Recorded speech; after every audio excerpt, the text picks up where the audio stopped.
जो कोई भी वापस जाना चाहता है आए, अपने सुल्तान को इज्जत बख्शे, गले लगाए और चला जाए वापस दिल्ली। उल्ला खान,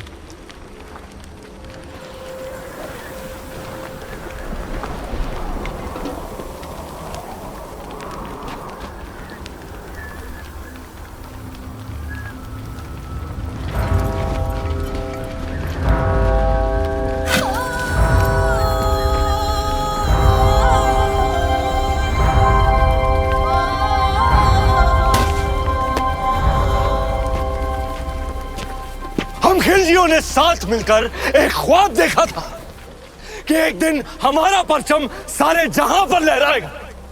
कसम खाई थी कि एक दूसरे का साथ नहीं छोड़ेंगे चाहे कुछ भी हो जाए। और आज इस मुश्किल तरीन वक्त में आप सब नाउम्मीद होकर वापस जाना चाहते। भूल जाओ उस ख्वाब को।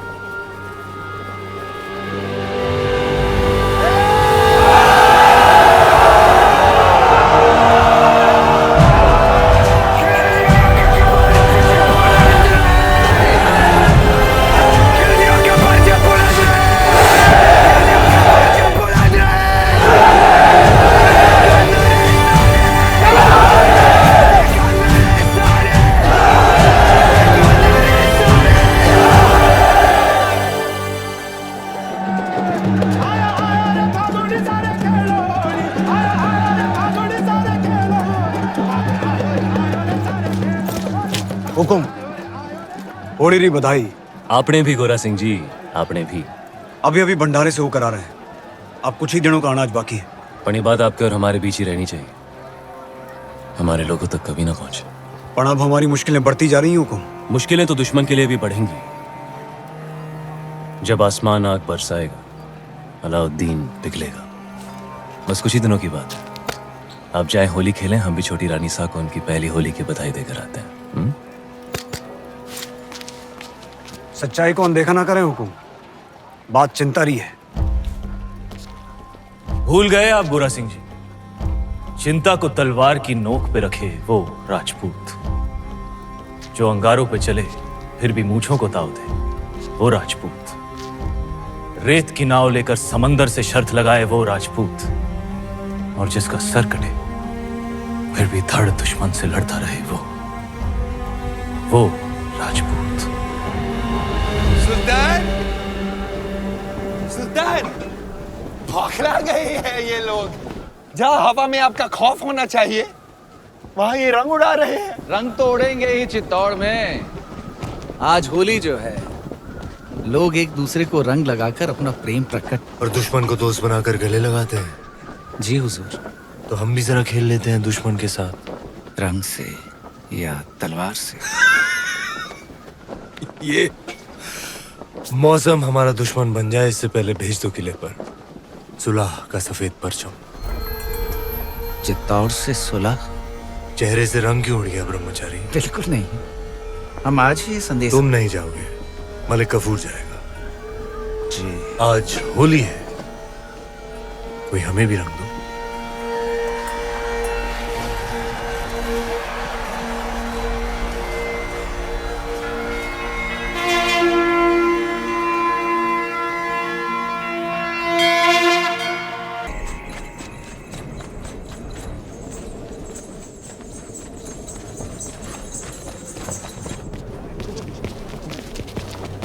हुकुम, वो देखिए। आप कहें तो उसे यहीं गिरा दे बाबूजी। हुकुम। आन दो इसे बादल।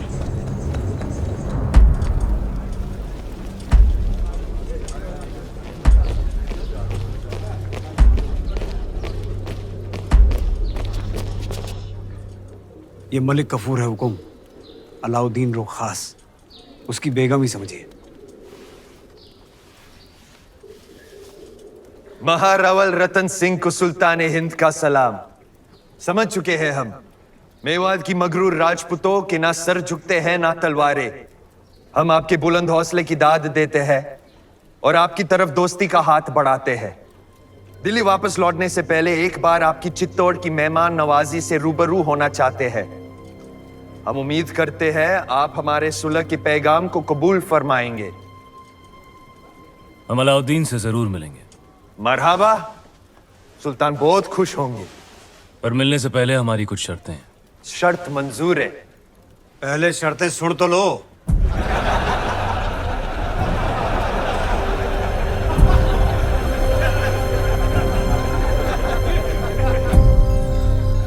ये सुलह का प्रस्ताव षड्यंत्र भी तो हो सकता है। हो सकता है। तो फिर सुल्तान को गढ़ पे आने का न्योता क्यों दिया? हमने उसके प्रस्ताव को माना भी और ठुकराया भी। वो कैसे? 2 शर्तें रखी हैं हम। पहली कि शाही फौज वापस दिल्ली जाए, और दूसरी कि अगर उसे हमसे मिलना है तो उसे गढ़ पर आना होगा, अकेला, निहत्था। अगर उसने अपनी शर्त मान ली तो? जो आदमी दिल्ली से आके तपते रण में 6 महीनों से बैठा है, वो अपनी शर्त मानेगा ही मानेगा। हमें नहीं लगता। भगवान राम को भी कहाँ लगा था कि रावण साधु के भेष में आएगा।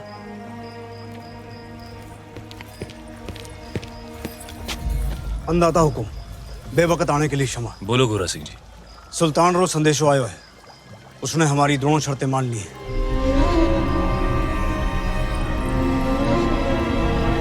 आने दो उसे।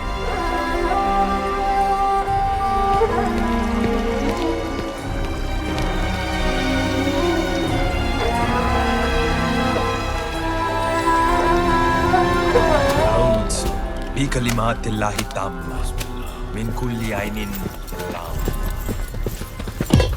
क्या फौज दिल्ली जाने के लिए तैयार है?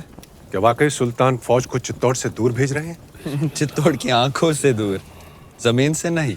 गुस्ताखी माफ सुल्तान, लेकिन आपका इस तरह अकेले दुश्मन के किले में जाना खतरा है।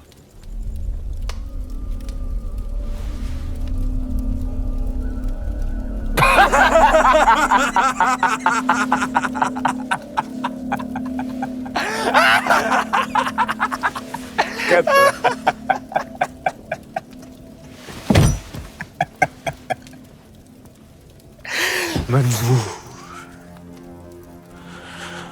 हर वो खतरा जो अलाउद्दीन को पद्मावती के करीब ले जाए मंजूर।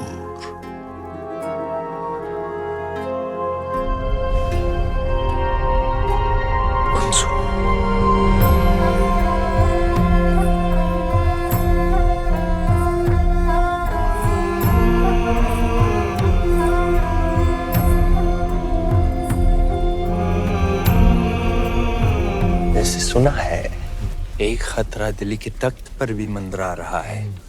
इताअत खान, हर लम्हा उसकी आंखों में आपके लिए नफरत और तख्त के लिए हवस दिखती है। वो सुल्तान बनना चाहता है।